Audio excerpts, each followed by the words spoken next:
Hello guys, welcome to Sneha daily vlog. আশা করছি তোমরা খুব ভালো আছো আর সুস্থ আছো। আর পুরো থাম্বনেলে তো দেখে নিয়েছো। তো আজ কার অ্যানিভার্সারি বা অ্যানিভার্সারির জন্য কি গিফট দিলাম তোমার দাদা ভাইয়ের মা বাবার অ্যানিভার্সারিতে। তো আমরা গিফটের দোকানে চলে এসেছিলাম।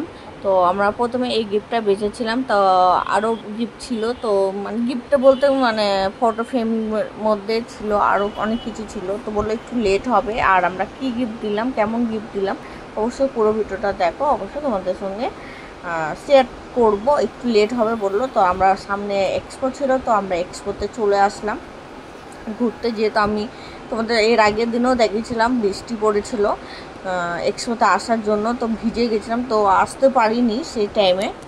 তাই জন্য আমরাও চলে আসলাম। এই সুযোগে এক্সপোটাও ঘোরা হয়ে গেল। একটু বললো লেট হবে, তো আমরা চলে এসেছিলাম। তো এসে দেখছি প্রচুর পরিমাণে ভিড় ছিল, মানে প্রচুর পরিমাণে সেদিন ভিড় ছিল, মানে খুব হালকাই ভিড় ছিল। মানে যে তুলনায় ভিড় থাকে এক্সপো, সে তুলনাতে এক্সপো আর ভিড় নেই আগের মতন। তো আমি একবারই সোজা এসে দোকানে হাত পড়েছে, কানের দোকান। তো আমার মানে যে কানেরটা আমার নেওয়ার ইচ্ছা ছিল মনের মতন, বা একটা শাড়ির সাথে পরবো, সেই কানেরটা আর মনের মতন হলো না, তাই জন্য নিলাম না। আর এদিকে দেখতে পাচ্ছি পুরো ফাঁকা, আর অনেকগুলো রাইডগুলো আছে, রাইডগুলো সব বন্ধ ছিল। আর এখানে লোকনাথ একটা ঠাকুরের মূর্তি ছিল, পূজা হয়েছিল মনে হয়। তো এখানে ফটোগুলো তোমার দাদাভাই তুলছে। আর এখানে তোমার দাদাভাইয়ের ছেলে ফটো তো খাবে, তাই জন্য ওই একটু দাঁড়ালো। ওর ফেভারিট, মানে ফেভারিট বলতে ওই কোনোদিনও খায়নি, আমিও খাইনি, তো ফার্স্ট টাইম ট্রাই করবে। তো এখানে চলে এসেছিলো। তো ওই প্রথমে ওকে আমি বললাম তুমি ট্রাই করো, তারপরে আমি খাবো। তো বলছে ওই না ভালো আছে, তো খেতে পারো তুমি, কেন আমি সব কিছু চট করে খাই না।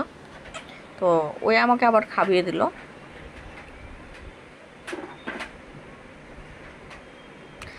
তো যারা আমার ভিডিওটা দেখছো, লাইক কমেন্ট আর সাবস্ক্রাইব আর শেয়ার করে দাও। ফেসবুক দেখলে অবশ্যই পেজটাকে ফলো করো, নতুন আছো যারা। আর ইউটিউব থেকে দেখলে অবশ্যই তোমরা সাবস্ক্রাইবার করে দেবে।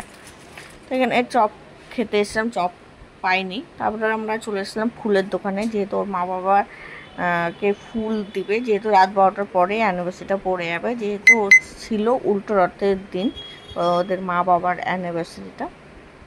তারপর আমরা চলে এসেছিলাম পাপড়ি চাটের দোকানে।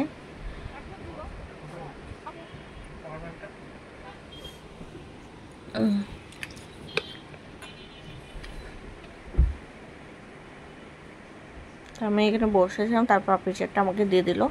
যেহেতু ওই ওটা খেলো, আমি পাপড়ি চাটটা বেশি পছন্দ করি, তাই জন্য ওই আবার পাপড়ি চাটটা পছন্দ করে না, তাই ওই খেলো না। এখানে আমি গিফটের দোকানে চলে এসেছিলাম।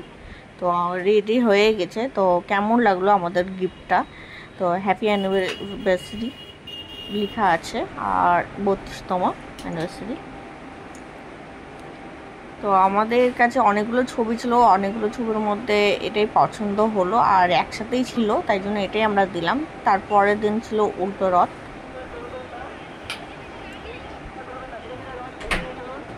তো উল্টো রথের দিনে আমি দাদাবাড়িতে ছিলাম।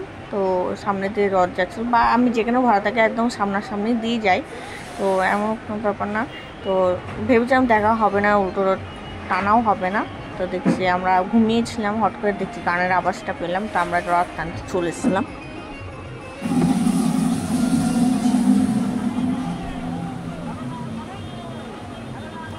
আমরা সাউন্ডটা দিতে পারছি না, কারণ হচ্ছে কপিরাইট চলে আসবে ভিডিওর মধ্যে, এই জন্য সাউন্ডটা তোমাদের সঙ্গে শেয়ার করতে পারছি না। হ্যাঁ, আর আমার ভিডিওটা কে কোথা থেকে দেখছো অবশ্যই আমাকে কমেন্ট করবে আর জানাবে কেমন টাইপের আরও ভিডিও চাও, বা আমাদের ভিডিওর মধ্যে কোনো ভুল হচ্ছে কি, অবশ্যই একটু কমেন্ট করবে, তাহলে আমরা ঠিক বুঝতে পারবো আমাদের ভুলটা কোথায় হচ্ছে।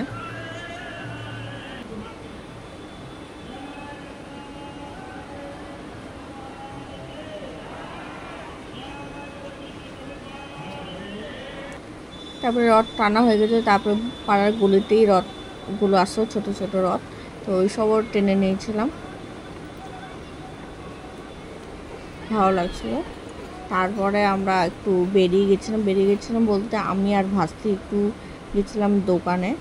তো আমার দাদা বললে, আমি দাদার বাড়িতে ছিলাম প্রথমে, তো আমার মাও ছিল, তো আমার মা চলে গেল বাড়ি, তারপর আমিই ছিলাম, তো ওখানে আমার ভাস্তি ঘুমিয়েছিল, তো আমি চলে এসেছিলাম সিঙ্গারার দোকানে, সিঙ্গারা কিনবো। ভিডিওটা এখানে শেষ করছি, ভালো লাগলে লাইক করবো, বাই।